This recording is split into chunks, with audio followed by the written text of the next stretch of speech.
Good morning. Try one more time. Good morning. Good morning. Thank you. I'm Donald Tobin. I'm the dean here at the University of Maryland, Carey School of Law. I want to welcome you today to our law school and thank you so much for coming. I'm delighted to be able to have you here today. We host a lot of terrific conferences here, a lot of intellectual engagements, but I'm particularly excited about what we're going to do today. All conferences are collaborative projects, but today's event is really a model for how we can collaborate among fields and disciplines. It represents a terrific collaboration between faculty of our state's 2 law schools, and perhaps more importantly, among members of the academy, the bar, and the bench. With that in mind, I'm excited to extend a special warm welcome to Judge Lynn Battaglia of the Maryland Court of Appeals. Judge Battaglia is just one of several alumni who will be here today. I'd also like to give a special thanks to many of our collaborators who are responsible for today's conference.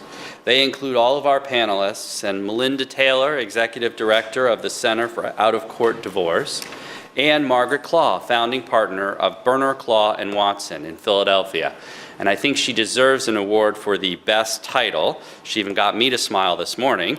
The author of Keeping It Civil, The Case of the Prenup and the Porsche, and Other True Accounts from the Files of a Family Lawyer.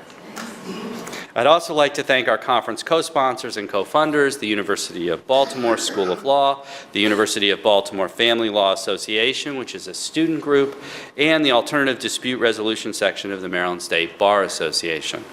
Professors Martha Ertman, Deborah Eisenberg, Lee Goodmark, Toby Guerin, Jane Murphy of University of Baltimore School of Law, and Janice Singer have done an outstanding job in organizing this event. So thank you all very, very much.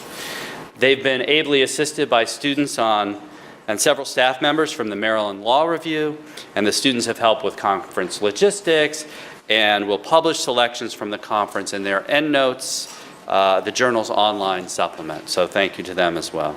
And as always, I want to thank Mary Jo Rodney and her events team here at the law school who have done an outstanding job with conference logistics, and you'll see their product all day as you continue with the conference.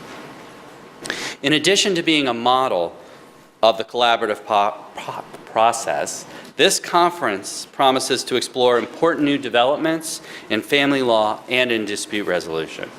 As many of you know, I was a tax litigator before I became a professor, so I had the opportunity to what I call flirt with family law and ADR.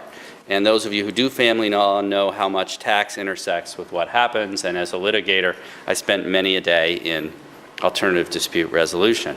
But I appreciate, I think, more than you know, the urgent need to update our laws and practices to reflect the way we do business today, the way today's families are actually living their lives and managing disputes among themselves. You also understand how our legal system is starting to use problem-solving, collaboration, and community-based tools to resolve disputes instead of the traditional and blunter forms of adversarial litigation. Change has already begun, and let's hope that this conference can inform and accelerate that change. Thousands of families are waiting.